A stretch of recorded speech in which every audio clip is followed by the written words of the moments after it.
Magandang umaga po sa ating lahat. Umpisan po natin ating banal na pagdiriwang sa tanda ng pagmamahal ng ating Panginoon sa tanda po ng krus. Kaya po sabay-sabay tayo sa ngalan ng Ama, ng Anak, ng Espiritu Santo. Amen. Ang pagpapala ng ating Panginoong Hesukristo, ang pag-ibig ng Diyos Ama, at pakikipagkaisa ng Espiritu Santo naway sumainyong lahat. At sumaiyo rin. Mga kapatid, aminin natin ang ating mga kasalanan upang tayo'y maging marapat gumanap sa banal na pagdiriwang. Inaamin ko Sa makapangyarihang Diyos at sa inyong mga kapatid na lubha ako nagkasala sa isip, sa salita at sa gawa at sa aking pagkukulang. Kaya sinasamo ko sa mahal na Birheng Maria, sa lahat ng mga anghel at mga banal, at sa inyong mga kapatid na ako'y ipanalangin sa Panginoong ating Diyos. Kaawaan nawa tayo na makapangyarihang Diyos, patawarin tayo sa ating mga kasalanan at patnubayan tayo sa buhay na walang hanggan. Amen. Panginoon, kaawaan mo kami. Panginoon, kaawaan mo kami. Kristo, kaawaan mo kami. Kristo, kaawaan mo kami. Panginoon, kaawaan mo kami. Panginoon, kaawaan mo kami. Manalangin tayo.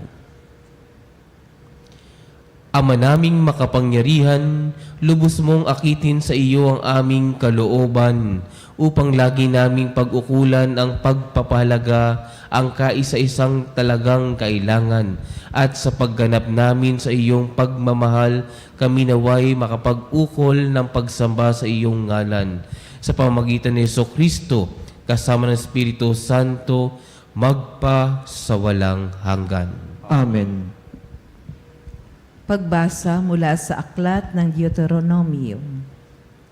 Sinabi ni Moises sa mga tao, "Ngayon ay ibinigay nga sa inyo ng Panginoon ang mga tuntuning ito. Sundin niyo ito ng buong puso't kaluluwa. Ipinahayag ninyo ngayon na ang Panginoon ng inyong Diyos, lalakad kayo ayon sa kanyang daan. Susundin ang kanyang mga tuntunin at didinggin ang kanyang tinig. Ipinahayag naman niya sa inyong na kayo ay kanyang bayan, tulad ng kanyang pangako, at dapat ninyong sundin ang kanyang mga tuntunin. Palalakihin niya kayo higit sa ibang bansa upang maging kapurihan niya, karangalan at kadakilaan. At tulad ng sabi niya, kayo ay isang bansa na nakatalaga sa Kanya." Ang salita ng Diyos. Salamat sa Diyos.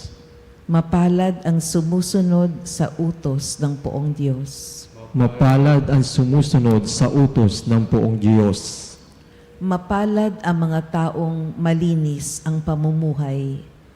Ayon sa utos ng poon, ang gawain araw-araw. Mapalad ang sumusunod sa kanyang kautusan, buong puso ang pagsunod sa utos na ibinigay.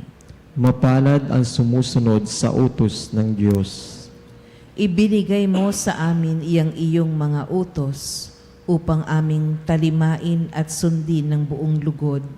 Gayon ako umaasang magiging tapat, susundin ang iyong utos, susundin ng buong ingat. Mapalad ang sumusunod sa utos ng Diyos. Ang matuwid mong tuntunin habang aking tinatarok, buong pusong pupurihin kitang lubos. Ang lahat ng iyong utos ay sisikapin kong sundin, huwag mo akong iiwanan, huwag mo akong lilisanin. Mapalad ang sumusunod sa utos ng Diyos. Papuri sa'yo, Panginoong Hesukristo, Hari ng walang hanggang kapurihan. Papuri sa'yo, Panginoong Hesukristo, Hari ng walang hanggang kapurihan.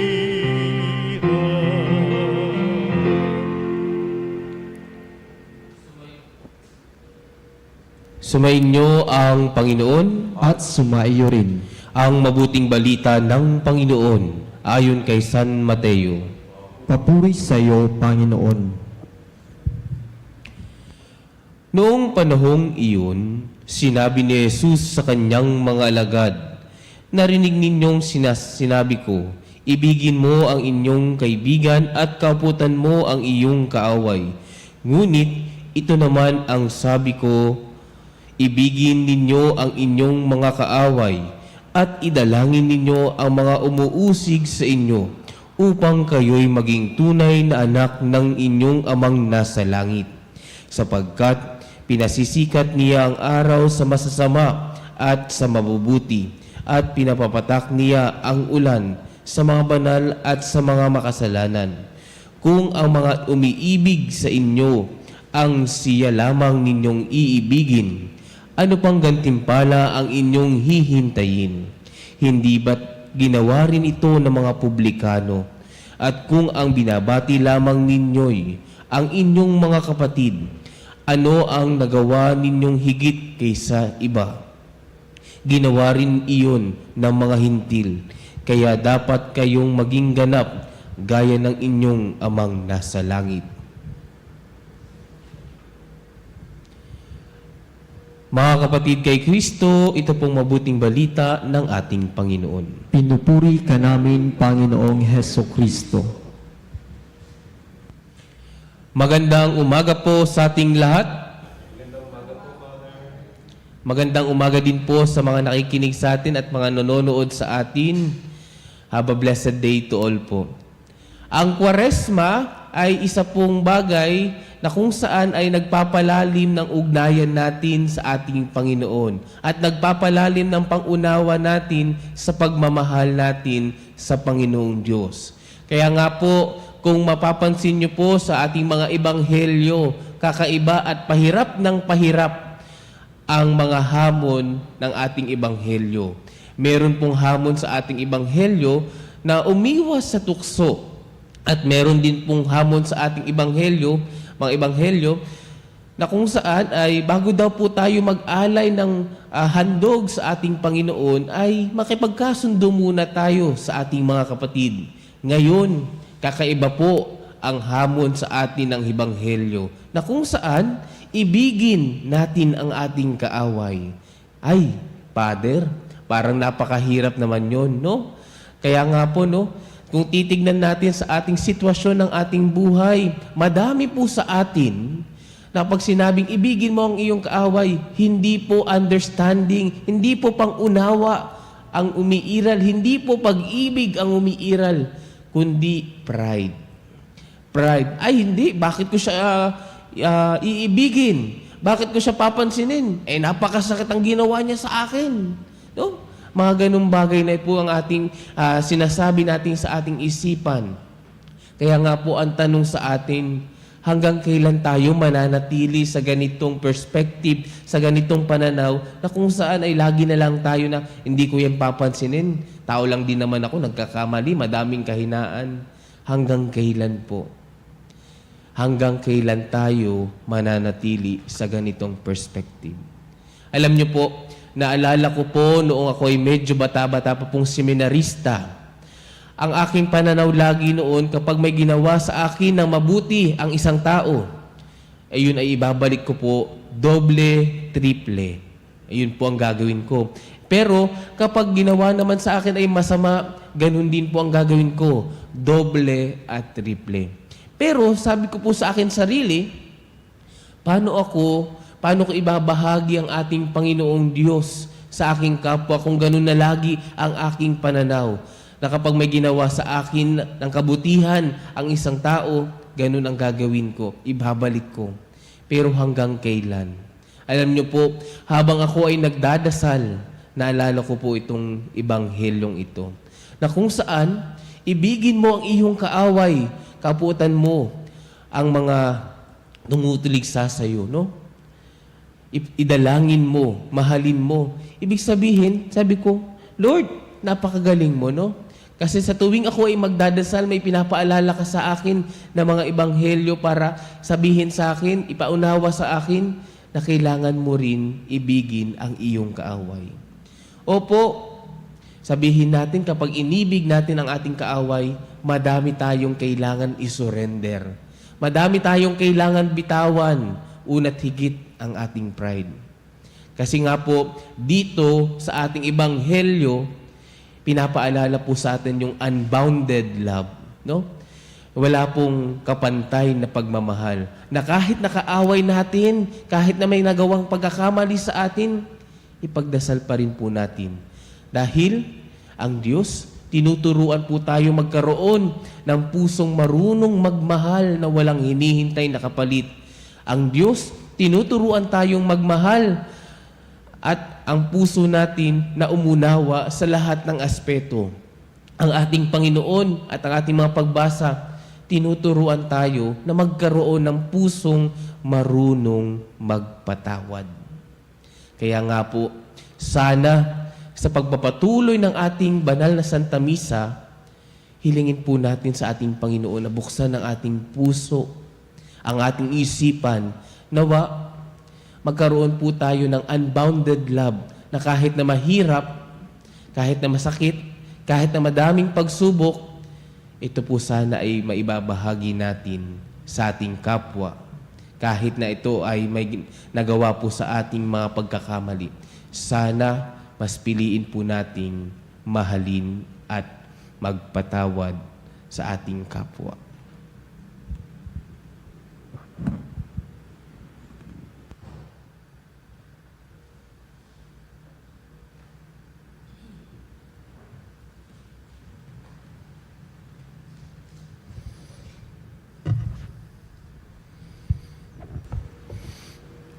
Taglay ang pagtitiwala, lumapit tayo sa magpapatawad na Ama ng habag sa atin ay walang hangganan at walang katapusan. Sa bawat panalangin ang ating itutugon, Panginoon, gawin mo kaming ganap sa iyong pag-ibig. Panginoon, gawin mo kaming ganap sa iyong pag-ibig. Ang simbahan naway maging buhay na halimbawa ng pagpapatawad at habag na ipinakita ni Jesus. Manalangin tayo sa Panginoon. Panginoon, gawin mo kaming ganap sa iyong pag-ibig. At tinawang kaawaan ang mga taong nakasakit, nakapinsala o nagdulot ng mga paghihirap sa atin. Manalangin tayo sa Panginoon. Panginoon, gawin mo kaming ganap sa iyong pag-ibig. Sa tulong ng biyaya ng Diyos, naway mapatawad natin ang ating mga kaaway. Manalangin tayo sa Panginoon. Panginoon, gawin mo kaming ganap sa iyong pag-ibig. Sa mga may sakit, matatanda at mga pinabayaan, naway ating maipadama ang ating pagmamahal at habag. Manalangin tayo sa Panginoon. Panginoon, gawin mo kaming ganap sa iyong pag-ibig. Ang mga yumao naway biyayaan at gantimpalaan ng buhay na walang hanggan. Manalangin tayo sa Panginoon. Panginoon, gawin mo kaming ganap sa iyong pag-ibig.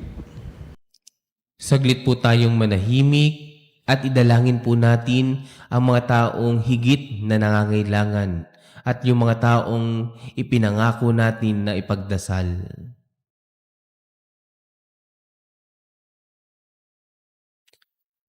Manalangin tayo sa Panginoon. Panginoon, gawin mo kaming ganap sa iyong pag-ibig.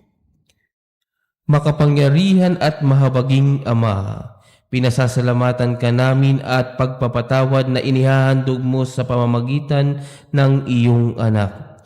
Tulungan mo kaming ipahayag sa iba ang iyong pagpapatawad. Hinihiling namin ito sa pamamagitan ni Kristong aming Panginoon. Amen. Sayo, aming alay, alak at tinapay, kalaala ng iyong anak, Panginoong Jesu Cristo, kasamang aming sarili sa alay na ito. Alay ng pag-ibig na nagmula sa pag-ibig mo. Ikaw may likha ng lahat.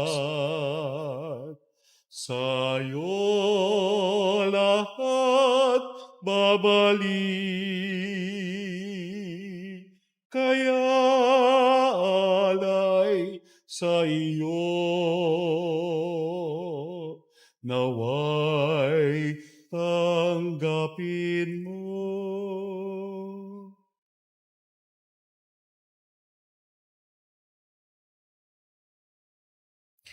Manalangin kayo mga kapatid upang ang paghahain natin ay kalugdan ng Diyos amang makapangyarihan. Tanggapin nawa ng Panginoon itong paghain sa iyong mga kamay sa kapurihan niya at karangalan sa ating pakinabangan at sa buong sambayan niyang banal. Ama naming lumikha, ang ipinagdiriwang naming banal na paghahain ay maganap nawa sa ikapagpapatawad ng mga kasalanan at pagindapat mo kami na maging katambal sa pag-aalay ng iyong anak na aming tagapamagitan kasama ng Espiritu Santo magpa sa walang hanggan. Amen. Sumainyo ang Panginoon. At sumaiyo rin. Itaas sa Diyos ang inyong puso at diwa. Itinaas na namin sa Panginoon. Pasalamatan natin ang Panginoong ating Diyos. Marapat na siya ay pasalamatan. Ama naming makapangyarihan, tunay ngang marapat na ikaw ay aming pasalamatan. Sa pamamagitan ni Jesucristo na aming Panginoon, binibigyan mo kami ng bagong pagkakataon upang ganapin ang paghahanda ngayon para sa pagdiriwang ng muling pagkabuhay. Kaisa ng iyong anak na minamahal, aming inaalalaan ang panahon, talino't yaman para ganapin ang iyong kalooban na ang kapwa-tao ay lubos na damayan sa pagdiriwang namin sa aming pagsilang bilang mga kaanib ng iyong sambayanan. Kami iyong pinagkakamit ng katayuang ganap sa pagtatangkilik, kaya kaisa ng mga anghel na nagsisiawit ng papuri sa iyo nang walang humpay sa kalangitan. Kami nagbubunyi sa iyong kadakilaan.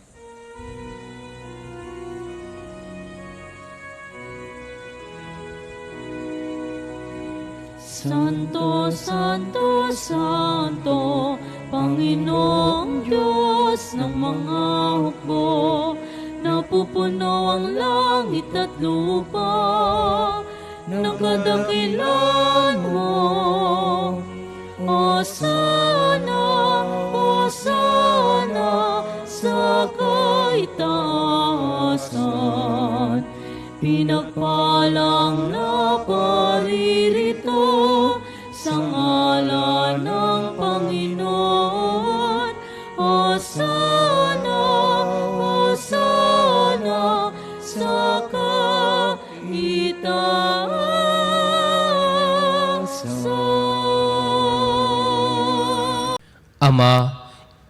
Ama naming banal, ikaw ang bukal ng tanang kabanalan, kaya't sa pamamagitan ng iyong Espiritu gawin mong banal ang kaloob na ito, upang para sa amin maging katawan at dugo ng aming Panginoong Hesukristo. Bago niya pinagtiis ang kusang loob na maging handog, hinawakan niya ang tinapay. Pinasalamatan kaniya, pinaghati-hati niya iyon, iniabot sa kanyang mga lagad at sinabi, "Tanggapin ninyong lahat ito at kanin. Ito ang aking katawan na ihahandog para sa inyo."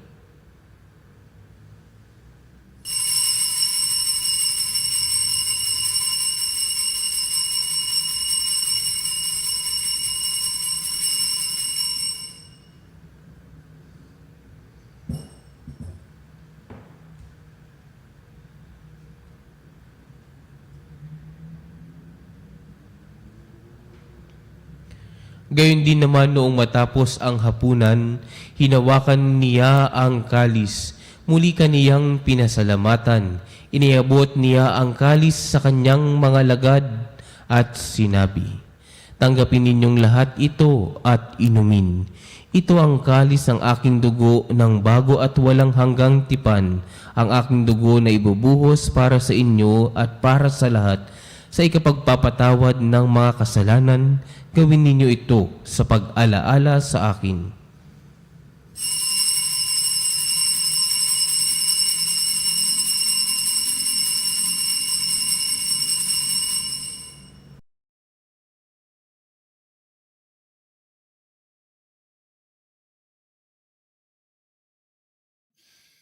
Ipagbunyi natin ang misteryo ng pananampalataya. Si Kristo ay gunitain, sarili at inihain. Bilang pagkain inumin, pinagsasaluhan natin, hanggang sa siya'y dumating, hanggang sa siya'y dumating. Ama, ginagawa namin ngayon ang pag-alaala sa pagkamatay at muling pagkabuhay ng iyong anak. Kaya't iniaalay namin sa iyo ang tinapay na nagbibigay buhay at ang kalis nagkakaloob ng kaligtasan. Kami nagpapasalamat dahil kami iyong minarapat na tumayo sa harap mo para maglingkod sa iyo. Isinasamo namin kami magsalos-salos sa katawan at dugo ni Kristo ay magbuklod sa pagkakaisa sa pamamagitan ng Espiritu Santo. Alalahanin mo rin ang mga kapatid naming nahimlay nang may pag-asa sila'y muling mabubuhay. Gayon din ang lahat ng mga pumanaw. Kaawaan mo sila at patuloyin sa iyong kaliwanagan. Kaawaan mo at pagindapating kaming lahat na makasalo sa iyong buhay na walang wakas. Kaysa na mahal na Birheng Maria na ina ng Diyos, kaysa ni San Jose na kanyang esposo, kaysa ng mga apostol at ng lahat ng mga banal na namuhay dito sa daigdig ng kalugod-lugod sa iyo, may pagdiwang nawa namin ang pagpupuri sa ikararangal mo sa pamamagitan ng iyong anak na aming Panginoong Hesukristo.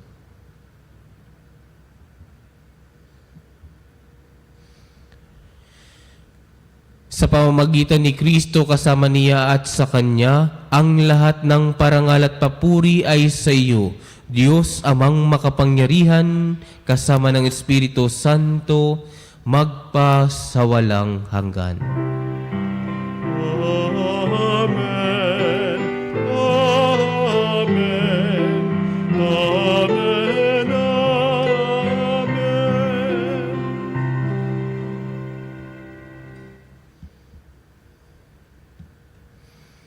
Sa tagubilin ng mga nakakagaling na utos at turo ni Jesus sa Panginoon natin at Diyos, ipahayag natin ng lakas loob.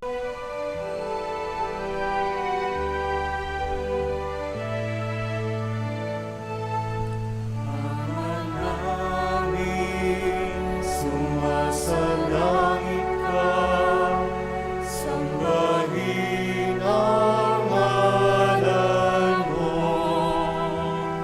Mapasa amin ang kaharian mo,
Hinihiling namin kami iadyas sa lahat ng masama, pagkalooban ng kapayapaan araw-araw, iligtas sa kasalanan at ilayo sa lahat ng kapamakan, samantalang aming pinananabikan ang dakilang araw ng pagpapahayag ng tagapagligtas naming si Jesucristo. Sapagkat iyo ang kaharian at ang kapangyarihan at ang kapurihan magpakailanman. Amen. Panginoong Jesucristo, sinabi mo sa iyong mga apostol, kapayapaan ang iniiwan ko sa inyo, ang aking kapayapaan ang ibinibigay ko sa inyo. Tunghayan mo ang aming pananampalataya at huwag ang aming pagkakasala. Pagkalooban mo kami ng kapayapaan at pagkakaisa ayon sa iyong kalooban kasama ng Espiritu Santo magpasawalang hanggan. Amen. Ang kapayapaan ng Panginoon ay laging sumainyo. At sumaiyo rin. Bilang isang pamilyang nagkakatipon-tipon, magbigayan po tayo ng kapayapaan sa bawat isa.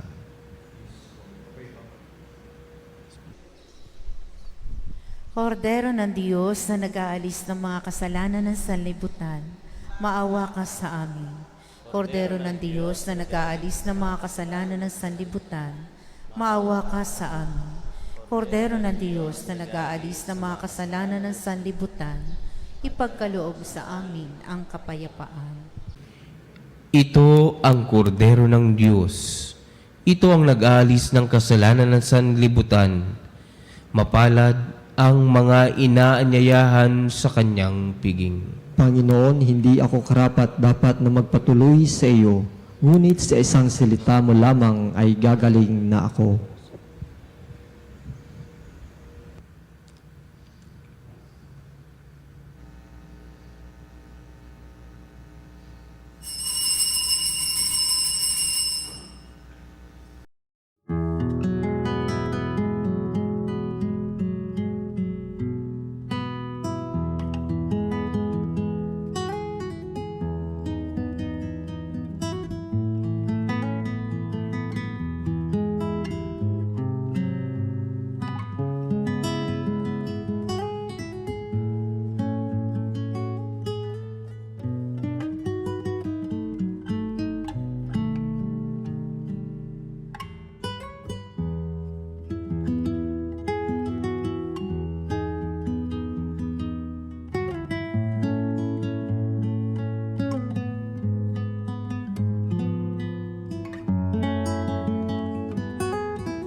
Manalangin tayo. Ama naming mapagmahal, sa iyong kagandahang loob ay lagi mong subaybayan ang iyong pinapakinabang sa piging mong banal, upang ang iyong pinuspos ng lakas mong bigay ay makasalong lagi sa ligaya ng mga hirang.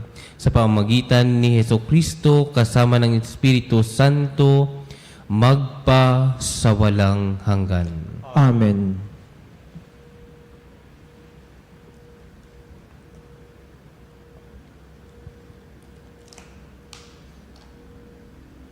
Inaanyayahan ko po ang mga nakikinig At mga nanonood na ilagay niyo po ang inyong mga kamay sa inyong puso para sa panalangin sa may karamdaman. Panginoon naming Diyos, Ikaw ang dakilang manggagamot at tagapagpagaling. Sa oras na ito, itinataas namin sa iyo ang lahat ng may sakit, pisikal man, emosyonal, o espiritual. Hipuin mo po sila ng iyong mapaghimalang kamay at pagalingin ayon sa iyong banal na kalooban.